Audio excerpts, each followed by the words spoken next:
తెలంగాణ వాళ్ళ దిష్టి దాకిచ్చినందుకే నరదిష్టి అంట. తెలంగాణ వాళ్ళంటే మనం అంటే నరదిష్టి పెట్టినందుకే అంటే కోనసీమ అంటే గోదావరి ఏరియా అంతా కొబ్బరి చెట్లకి మొండం లేకుండా అంటే మా కళ్ళు ఇంత చెడ్డ కళ్ళు అని చెప్పి ఆయన చెప్పడం జరిగింది. నేను ఒకటే అడుగుతున్నాను, నువ్వేమో డిప్యూటీ సీఎం ఆంధ్ర, వచ్చి ఉండేదేమో రోజు హైదరాబాద్లో, ఇన్ని రోజులు బిజినెస్ చేసుకునేదేమో హైదరాబాద్. నిజంగా మాకు నరదిష్టి కానీ ఒకరు బాగుపడదు అనేది ఉండుంటే మీ ఆంధ్ర వాళ్ళు ఇక్కడ బిజినెస్ చేసుకోగలుగుతారా?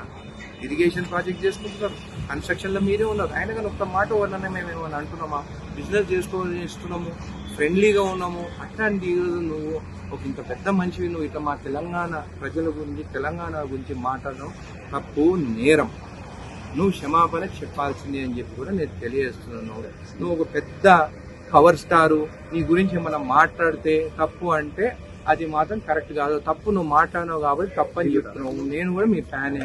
మొన్న రీసెంట్ మూవీ కూడా ఫ్లాప్ అయిన మూవీ కూడా నీది అట్లీస్ట్ ప్రొడ్యూసర్ అయినా బాగుపడాలని చెప్పేసి ఇక్కడ 800 రూపాయలు టికెట్ పెంచితే కూడా నేను కూడా పోయి నీ మూవీ చూస్తాను. కానీ ఈ రోజు నువ్వు సెంటిమెంట్గా మా తెలంగాణ వాళ్ళ గురించి మాట్లాడితే మాత్రం కరెక్ట్ కాదు. ఎందుకు మళ్ళీ హైదరాబాద్ ఆస్తులు కొనుక్కుంటున్నావు?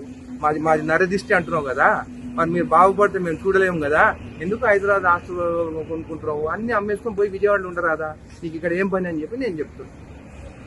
2024లో పొత్తు పెట్టుకున్నావు. నువ్వు సింగిల్గా పోయి ఉంటే నీ పరిస్థితి ఏందో అందరు తెలుస్తుండే. నువ్వు సింగిల్గా పోలేదు, మళ్ళీ చంద్రబాబు నాయుడుని పట్టుకొని అయినవు. ఒక మెగాస్టార్ చిరంజీవి గారి తమ్ముడిగా ఆయన పేరు చెప్పుకుంటేనే నీకు స్థానం ఉన్నది. నిజంగా మెగాస్టార్ చిరంజీవి గారు లేకుంటే నువ్వు యాక్టర్ అయ్యేదా? నువ్వు ఎప్పుడైతే మాట్లాడినావో తెలంగాణ వాళ్ళ గురించి మాది నరదిష్టి, మా కళ్ళు పడే గోదావరి అంతా నాశనం అయిపోయిందని చెప్పి మాట్లాడడం మాత్రం కరెక్ట్ కాదు. అట్లా మాట్లాడినప్పుడు నీకు కూడా చిత్తశుద్ధి ఉంటే నువ్వు హైదరాబాద్ ఆస్తులన్నీ అమ్ముకొని పోయి విజయవాడలో ఉన్నావు. నీకు అంత ప్రేమ ఉంటే ఎందుకు హైదరాబాద్లో ఉంటున్నావు? అక్కడ నుండి 24 గంటలు సేవ చేయి. ఇంకోటి కూడా అంటున్నాను, వచ్చే ఎలక్షన్లో 15 ఏళ్ళ తర్వాత నేను సీఎం అవుతానన్నావు. నేను ఒక నార్మల్ ఎవ్వరి సపోర్టు లేకుండా జడ్చల ప్రజల సపోర్ట్ అని ఎమ్మెల్యే, నేనే 10 ఏళ్ళ తర్వాత నేను కూడా సీఎం క్యాండిడేట్ కావచ్చు అని అన్నాను. నువ్వు ఇంకా 15 ఏళ్ళు అంటే నీకు 70 ఏళ్ళు అయినాక సీఎం అవుతాను. చేసేది ఏముంటుంది ఇంకా 70 ఏళ్ళకి అయితే? వచ్చే ఎలక్షన్లోనే ఇండివిజువల్గా నిలబడి రాదా? నేను కూడా ఒక ఫ్యాన్గా చెప్తున్నాను నీకు, నీ ఫ్యాన్ కూడా అదే మాట్లాడుతున్నారు. ఎందుకు ఒకరితో పొత్తు? ఇండివిజువల్ నిలబడి గెలువు. నేను కూడా చెప్తున్నాము, మా నరదిష్టి ఉండదు, నువ్వు కావాలనే కోరుకుంటాం మేము. కాబట్టి పవన్ కళ్యాణ్ గారు క్షమాపణ చెప్పాల్సిందే. మా తెలంగాణ వాళ్ళ గురించి మాట్లాడొద్దు. మేము మీ గురించి ఎక్కడ మాట్లాడుతున్నాము. మీరు వచ్చి తల దాచుకున్నదేమో ఇక్కడ, అక్కడ జగన్ సీఎం అయితేనేమో మీ మనుషులు టీడీపీ, జనసేన, బీజేపీ వాళ్ళు వచ్చి హైదరాబాద్ ఉంటారు.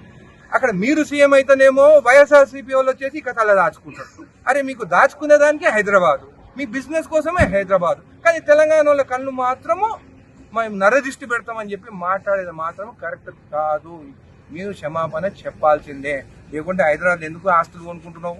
ఇప్పుడే కొనుక్కుంటున్నావు కదా, ఆస్తులన్నీ ఎక్కడి నుంచి వచ్చినాయి, అప్పులన్నీ తీరినాయి అంట కదా అని అందరు ప్రజలు అంటున్నారు. అయినా కానీ యాజ్ అ ఫ్యాన్ మీ కుటుంబం బాగుండాలని చెప్పి, మీ కుటుంబంలో కూడా అందరూ తెలంగాణ వాళ్ళని పెళ్లి చేసుకున్నారు కదా.